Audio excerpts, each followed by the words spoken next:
always number one reason, fundamental reason a business is not realizing its growth potential, it's because the business and its target market somewhere are misaligned. And if you think about a mechanical watch and you misalign the gears, the mechanical watch may still be working, but it will eventually slow down and one day maybe stop ticking. And in a way, the business is the same. If you misalign the business with your target market, then you're slowing down, you're not realizing your growth potential. And maybe one day the company is going to die or the clock's going to stop ticking. So it's really a matter of alignment between the business and its target market. I'm Felicia Shakiba, and this is CPO Playbook, where we solve a business challenge in every episode. Every CEO feels the same pressure on Monday at 8 a.m. Should we be growing faster? Why aren't we? But according to Dr. Philippe Bouissou, Apple alum, growth strategist and board member, the real reason companies stall has nothing to do with sales, marketing, or product silos. He believes it comes down to a single root cause: alignment. Today, he teaches us what that actually means and how any CEO can diagnose and engineer growth on demand. So, Dr. Bouissou, thank you so much for being with us today. Thank you, Felicia. It's a pleasure being on your show. Well, before we dive into your incredible framework, can you take us back to your earlier experiences from your time at Apple to maybe the boards you've served on and how those experiences shape the way you think about growth?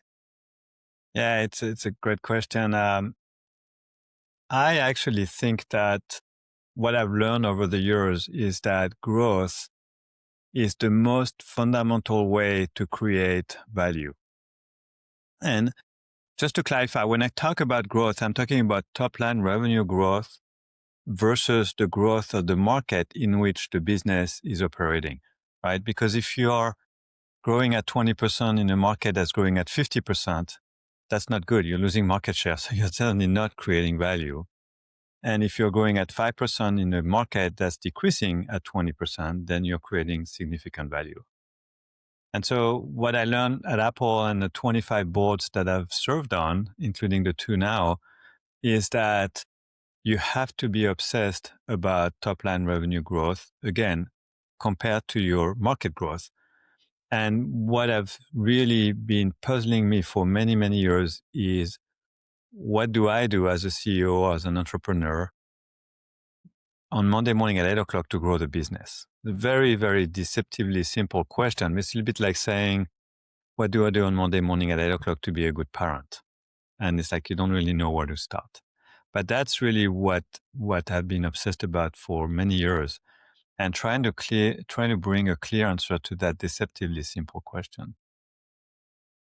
And you've said that most important question every CEO must answer is, why aren't we growing faster? Well, what I realized, and the big epiphany and discovery I made some years ago, was that the always number one reason, fundamental reason a business is not realizing its growth potential, it's because the business and its target market somewhere are misaligned.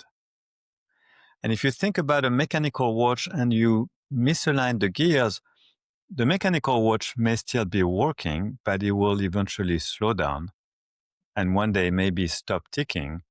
And in a way, the business is the same. If you misalign the business with your target market, then you're slowing down, you're not realizing your growth potential. And maybe one day the company is going to die or the clock's going to stop ticking. So it's really a matter of alignment between the business and its target market. And you talk about growth as this alignment problem at its core, right? So first of all, what led you to that discovery? And how did you realize that alignment was that missing variable? You know, it really hit me one day. It wasn't like a slow moving process. I realized that the companies that I was involved with that were not growing as fast as they could, when I was really listening to the problems and the challenges that they had, I realized that it was all about misalignment. And so I kind of stepped back from that and I asked myself, well, could misalignment be the core reason why the business is not growing? And the answer, much to my surprise, was yes, that's indeed the case. But it was kind of a discovery that happened pretty quickly over 20 years. Quickly over 20 years. I mean, I'm just curious out of your experience at Apple, you know, obviously Apple was very fast moving. It's still very fast moving. It's one of the most impressive companies today. Where did they get it right, or like where did they get it wrong? How did you see it while you were there? I guess Apple is really well in general, not always, but in general, really well aligned with its target market. The company understands fundamentally who the customers are. They understand that they are not in the business of building hardware product. They are in the business of delivering unprecedented and amazing experience, because that's what customers really buy at the end of the day. It's not about the iPhone, it's about the experience. And then all the facets of the business, whether it's market facing or internal, are obsessed and are well crafted along realizing those alignments. And that's why the company is so successful, because it is truly, really well aligned with its target market. Okay, so what does it actually look like, and how does it show up in the business? Can you walk us through the first dimension of alignment that you discovered? Yeah. So they are the other big discovery I made was that they are actually four market facing vectors or dimensions, if you will, of alignment. Because the next question is, well, what does it really mean for me as a business or for my business to be aligned with my target market? And I realized that there are four fundamental axes of alignment.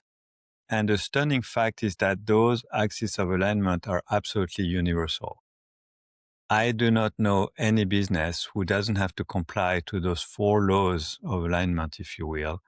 And it doesn't matter how big the business is, where it's functioning, the business model, whether you're selling a product or a service, the pricing model, all that is irrelevant. Those four fundamental axes of alignment are truly universal.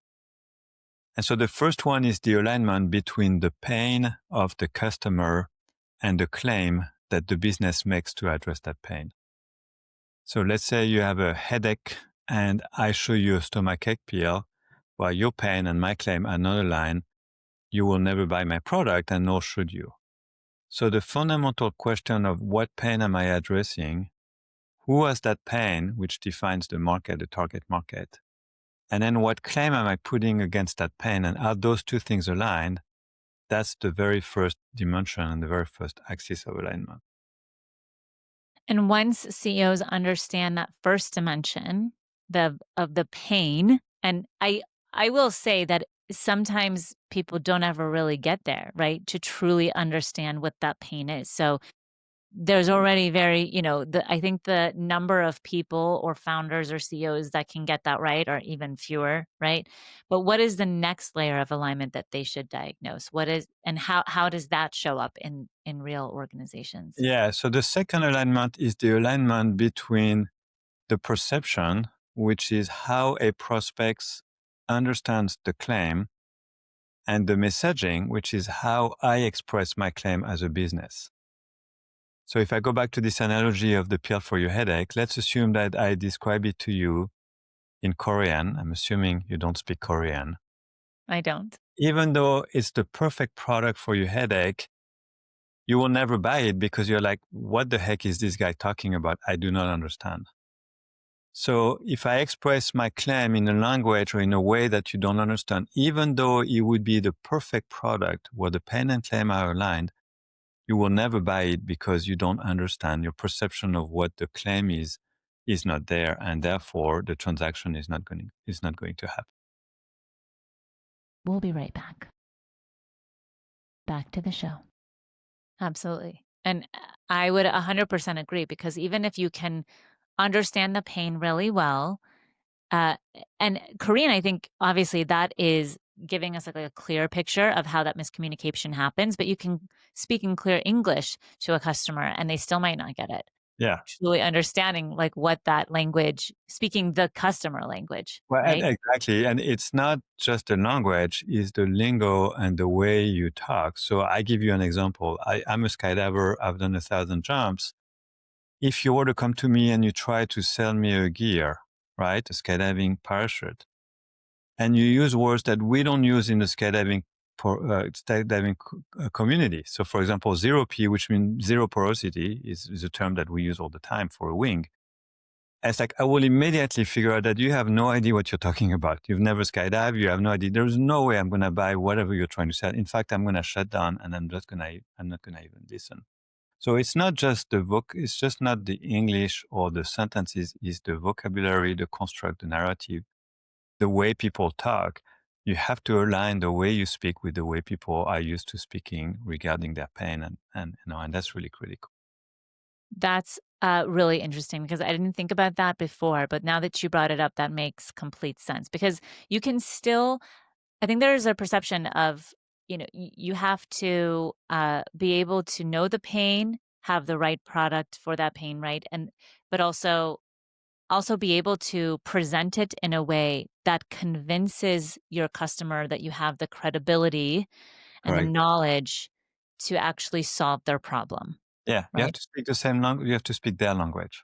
Mhm. Okay. And so, great. So now then there's a third dimension that you teach that often surprises leaders. So can you unpack that and, why misalignment there can Yeah. silently So, kill the so the growth? third dimension is the alignment between the way customers want to buy and acquire the product or the service and the way that product or service is sold in the marketplace. It's all about frictionless transaction. Right now, I've decided to buy. And if I have to jump through many hoops and it's a pain, it's like, I'm not going to buy the product. So again, if I use this analogy of the headache and the pill, if I said, Felicia, I have the right pill for your headache, but you have to fly to Seattle to get it. You're going to say, well, wait a minute, I'm here in the Bay Area. Why can't I just walk to the next pharmacy in my town and just buy the pill? And so it's very important for the company to understand how customers want to acquire and buy the product, to take possession of that product and align with this. So another example is if you're the federal government and I'm trying to sell you a piece of equipment or a piece of software, the federal government has a very well-defined process to acquire. They have procurement, they have all kinds of legal contracts. And if you were to not comply to that, then they will never buy the product because that's not the way the federal government does business. So that's very important axis of alignment, which is making the transaction as frictionless as possible. Yes, I would agree to that for sure. I mean, that also includes pricing, right? Pricing is part of the first axis of alignment. Pricing is part of the claim. I see. And let me give you an example. If you want to fly today from San Francisco to Paris, you can take the Air France flight, which is, let's say, $1,500, and you spend 10 hours sitting on the plane. If I come to you with a claim, I said, you can now fly safely, same safety level, from San Francisco to Paris in 2 hours. Would you be interested? Well, the answer is yes, obviously, right? If you can spend 2 hours versus 10 and it's as safe, of course. But now if I said, well, the ticket cost $127,000, you're going to say, well, maybe not. If I said the ticket is 25% more expensive than the Air France normal flight, you're like 25% for 2 hours instead of 10. That's a bargain. I want to do it. So when I make the claim to you, which is you can fly from San Francisco to Paris in 2 hours instead of 10 with the same safety level, that claim is not a claim because there is no pricing. A claim without pricing is not a claim. It's just a wishful thinking or whatever you want to call it. So pricing is really part of the claim. It's part of the first alignment. I see. Not the Okay. third, which is now you want to buy the ticket from me. And I said, well, you have to come here. I'm going to print the ticket and I'm going to FedEx it to you. And it's going to take 3 weeks. It's like, that's not the way I want to buy it. Oh my gosh, send me a DocuSign. I want to have it on my phone, right? All right. So there's one final alignment dimension that came out of your time working with Steve Jobs. Can you explain what that is and why it's so powerful for creating sustainable growth? Right. So the last axis of alignment, and again, those are market facing axis of alignment, is actually my favorite one. And I have to confess that I stole it out of the Apple playbook. So working for Steve, I learned a tremendous amount of lessons and really opened my eyes to all kinds of things that I probably would have never thought about if I had not worked with him. But one of the lessons I learned, and it's quite interesting because I actually learned that lesson after I left Apple, not while I was there. I realized that there is only one business on this planet. What I realized is that everybody is in the exact same unique business. So there is no notion that there is, 155,000 different of businesses. And if you're a dentist, if you're an airline like American Airline, if you're a bank like Wells Fargo, if you're McKinsey, everybody is in the exact same unique business. And that business is the manufacturing and delivery of delight, right? That's the business everybody is in. You have to delight your customers. Same business. So the last axis of alignment is what is the expected delight that the customer has after acquiring the product and before starting the consumption cycle of that product? And is that expected delight what am I delivering to that customer? That's what the alignment needs to be. So now, again, to conclude using the headache analogy, now you're convinced to buy the pill. It's easy. You acquire the pill, you swallow it, and after 20 minutes, your headache is worse. You feel dizzy and you have a rush on your skin. Well, obviously, that's not what you expected, right? You expected like after 20 minutes, your headache will be gone and you would go on with your daily routine. So the last axis of alignment is really important, is aligning the expected delight with what is actually delivered to that customer. And that's a critical one. And are they walking away, with that feeling, right? Delight. Yeah.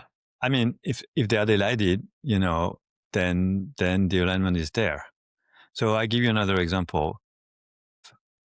I eat in a restaurant. Let's say I eat in a 3-star Michelin restaurant in Paris. And let's say I eat at McDonald's. Hmm. I can easily argue that it's the exact same product. At the end of the day, you're putting food in your stomach. There's really no difference. Now, as I walk through the door of the 3-star Michelin restaurant in Paris, and as I walk through the doors of McDonald's, my expected delight is vastly different, right? So as I consume that meal, I expect McDonald's to be quick, to be, cheap, I'd be in and out. Where my 3-star Michelin restaurant that's going to cost $2,200 is like I don't have the same expectation. Yeah. So same product, really, but completely different, vastly different expectations, vastly different pricing, vastly different experiences. Right. And I think that Apple does a great job of that. I think that's one of the reasons why, because I mean there's those surprise moments when first saw the iPhone, and I'm sure I remember the day it happened because I was so delighted. Right, And I, exactly. and I am an iPhone user, and I'm proud to say that. But I think that a lot of times, when you may not be selling a delightful iPhone, right? You No, you're might be selling an selling. experience. Again, Apple is Right. in the experience business. And Hmm. Apple is obsessed. People don't realize that, but Apple is obsessed about every single little detail. For example, when you open an iPhone, the way you actually have to figure out how to get rid of the plastic shrink wrap, people spend a lot of time just thinking about that problem. If you open a brand new iPhone, it smells a particular way. That's not by accident. Right? There's olfactic engineering at Apple that figures out what is the best smell for a product like this. And women and men have very different perception of smells, which is a problem that the auto industry has known for a long time because they never know who's going to buy the car. So every single detail is very, very well thought out and analyzed at Apple so that are we contributing to the best possible experience we can deliver to our customers? And that's true for everything. You go into an Apple store, The cashier comes to you. You don't have to walk and wait in line to pay. The cashier comes to you. It's completely reverse experience. And there is a million of examples like this, a million of details that people never think about, but it's very well engineered at Apple. And that's why the company is so successful. When you apply all 4 dimensions to a company, Mm-hmm. what typically becomes clear that wasn't obvious before? There's nothing that becomes clear. So I think the best analogy I can use is a doctor. And I think the question you're asking is, when you have done the diagnostic of what's the problem, that the health issue that the person has, what becomes clear? I mean, it really depends. If it's a COVID case or a stage 3 lung cancer or a broken arm, it's very, very different. What I can tell you is that we never presume and we never know exactly what the misalignment is until we do our work. But I guarantee there is a misalignment somewhere, and we have to find it, and we have to find the right growth playbook to rectify that alignment. Yeah, I just to add, I got asked this question a lot of those 4 axes of alignment, which one is the most important and which one should I focus on, right? I hear this question all the time. And my answer is always the same. He said, okay, you have 2 lungs, you have a heart, you have a brain, you have a liver, you have a stomach, you have all kinds of organs. Which one is the most important to you? Right? And it's exactly the same thing. You have to align along those 4 axes of alignment. The company will lose its growth and will not grow and fail if there is any misalignment along any of those 4 axes. Right. It's almost like a bridge. Yeah, Like if any part of the bridge breaks, yeah, you're not gonna make it, that's correct. That's right? correct. Yeah, Yeah, I mean, I'd have to agree because that is like the start and finish, right? You can't just drop yeah, in the middle. yeah. Now, I just want to add one thing. The bridge is actually longer than most people think. And what I mean by that is that the 4 market-facing alignments that we talked about, that we just described, there are 2 other fundamental alignments that are as critical. One is the internal alignment. If the team is not internally aligned, then the execution of the 4 market-facing alignments will fail and the company will not grow. Mhm. You have to have a team that understands what those 4 market-facing alignments are and that will work well together as a symphony orchestra so that they can execute those 4 alignments. So that's the 5th alignment. And then I realized not too long ago, actually, that there is a 6th alignment, which is really important. Doesn't apply to all companies, but it applies to many companies we work with, which is the alignment between the CEO and the board of directors, Mhm. and the alignment among the board of directors members as well. So that has nothing to do with the 4 market-facing alignments, has nothing to do with the internal alignment, but it is really, really critical. And I've seen company fails because there was not a good alignment between the CEO and the board. And that's all First, a vast topic in itself, obviously. we'll be right back. Back to the show. No, I think that makes sense, right? It's like the tail and the head, right, of that alignment. So for CEOs that might be listening to this episode, what's the very first sign that their business is out of alignment? But And there's only one, which is they're not growing. They're losing their momentum in growth, right? So that's the symptoms. The same way I don't feel well today. I need to see a doctor. I don't know what's wrong with me, but I know that I don't feel well. So if a company is not growing as fast as they want, or is not executing the growth plan, or they are losing momentum, I call that the S curve. They grow really fast and then they kind of plateau and they need to restart that growth engine. That's the symptoms that I guarantee there's a misalignment somewhere. And then the job of the CEO and the management team is to figure out which one of those 4+2 axes is misaligned and then rectify those misalignments. what should they diagnose first, or like how do they go about figuring that out? Well, the order is the order that of the 4 axes. So the very first layer of business is the pain and claim, because if you don't have that alignment, then anything else doesn't matter, because you don't know how you're going to go to market, and you don't know, whether you don't know what delight they expected because you don't have a claim. And we talked a little bit about pricing. Pricing optimization, I think, is the most difficult part. Is how do you ensure that your pricing is optimized? And the alignment here is between the amount of money and the mechanism of payment, or the procurement and the T's and C's, if you will. That has to be aligned with the value that's perceived by the customer. So that's another micro alignment within the first one, which is my pricing aligned with the value that's perceived by the customer? And if not, I'm either overpriced or underpriced. Mm-hmm. Yeah. If a founder wakes up Monday morning feeling overwhelmed, flat growth, investor pressure, internal finger pointing, the normal, Mm-hmm. what's the simplest first step that they can take to begin Well, realigning they the got to business? call me and they can call us and we'll help them. Uh, I think the first step is to get together with the team on an offsite meeting or day long meeting outside the office if possible, and say, okay, do we all agree what pain we're addressing and who has that pain? So the who has that pain defines the ICP and the target market. They have to maybe they spend 3 days, but they have to walk away, everybody agreeing that says that's exactly the claim we address and the claim we're making, and that's exactly the pain we address. And then they go to the second axis and the third one and the fourth one. And then what is the processes and communications and tools that we need to be aligning? So the very prescriptive way to think about it is you just follow the order: pain and claim, and then messaging versus perception, and then sales versus purchase, and so on and so forth. That's really the way you need to go about it. Yeah, absolutely.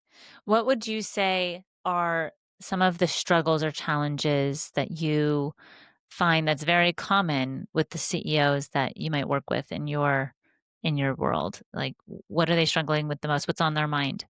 Well, the man is that they want to grow, right? I mean, Right. that's the number one struggle. They wake up in the morning and say, what do I need to do to grow faster? Um, what is really interesting is that most CEO and executive teams and boards that we work with have the wrong sense of why they are misaligned. They always have an idea, right? Because I asked them, I said, what do you think you're misaligned? And they would tell us, and we write it down. And then we do the whole exercise and we realize that they were completely off, right? Their idea of where they are misaligned. It's like me, I'm not a doctor, but I have a toothache. I think I have a problem with my tooth. I'm guaranteeing you. Well, I see the doctor looks at my teeth and he said, everything is fine. And oh, by the way, let me look at your ear. You have a massive infection in your ear canal.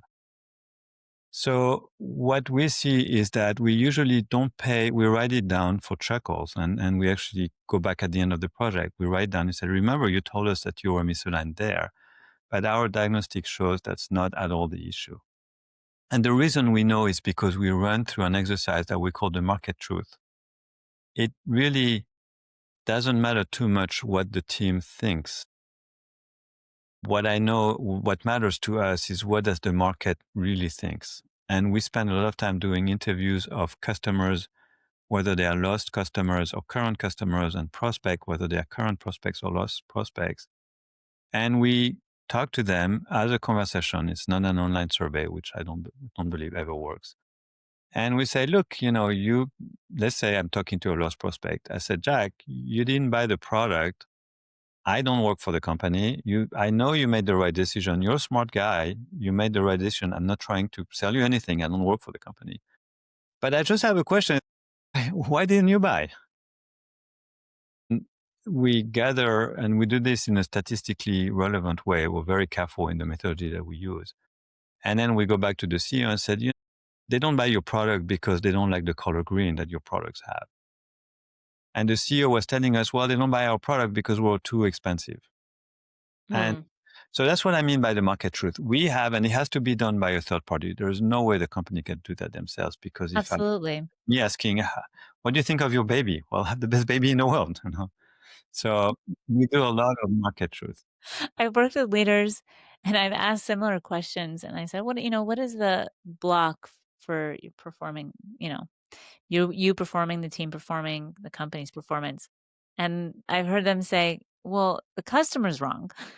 I said, I said, okay, explain that to me.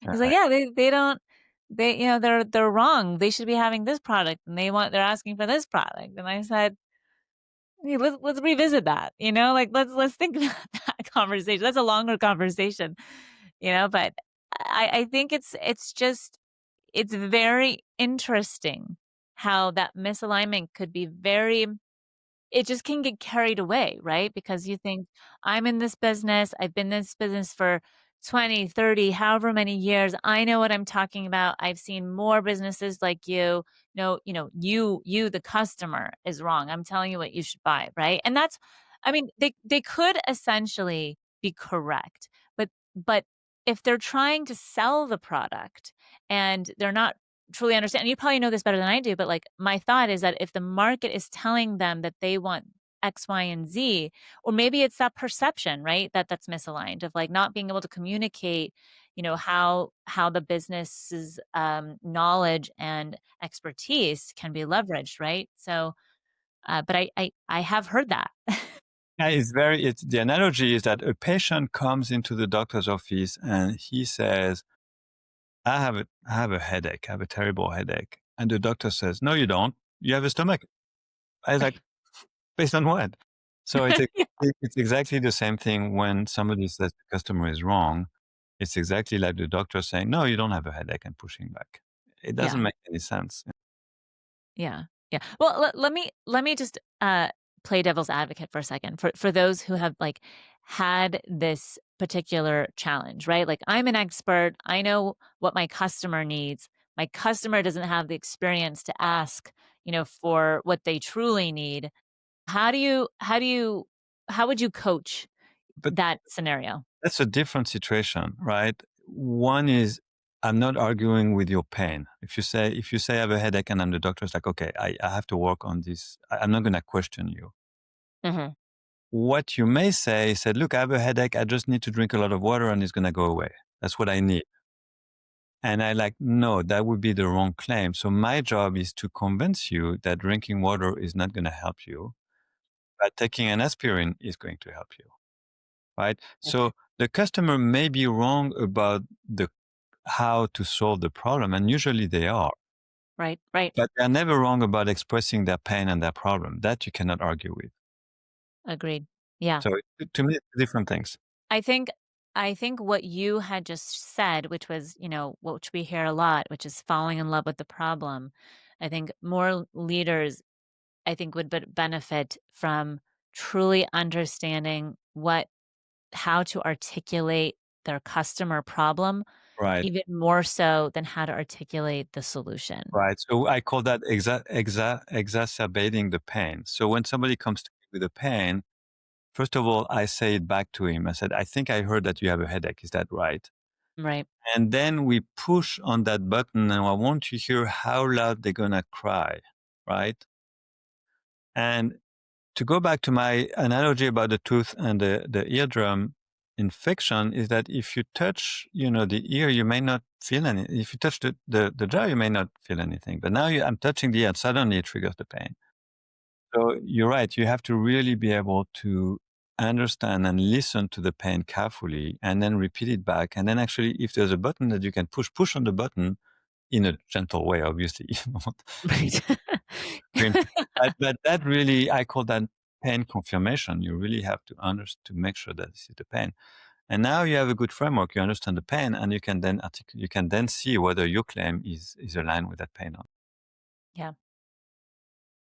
Well, I think I truly understand this alignment theory that you have incredibly unveiled and uncovered for us in this conversation. Is there any other lasting advice that you have for leaders no, listening? I think people tend to complicate things, way overcomplicate things. And, we traffic in common sense at Blue Dot. It's like, we really want to understand what's going on and simplify things. And that's why I like those four axes because they are independent. You can fix one without taking the risk of breaking something else. And in a way that's a very simple framework, which is very obvious to everybody who listens to it. Um, but again, it took me a long time to figure out. And then the next step is measuring those coefficients of alignment between 0 and 100%. And that's where we build a lot of tools and invested in a lot of software development and IP. Because if you don't have the X-ray machine, it's very hard to diagnose, a fracture on the bone. And so we need to have those machineries and those tools. And we've been developing them for 11 years, and that's really helpful for us. Otherwise, we can tell by just looking at the CEO, say, oh, you have a fracture on that particular bone. It's like, well, how do you know? So that's the tricky part, is not so much understanding the alignment, is how do you measure and how do you double click on really understanding where the specific things are misaligned so that you can fix them. Yeah. Well, thank you so much, Thank you. Dr. Bouissou. Thank you so much. Pleasure being on your show. Visit us at cpoplaybook.com. Your support as a subscriber means the world to us, so thank you for tuning in. I'm Felicia Shakiba. Let's connect on LinkedIn.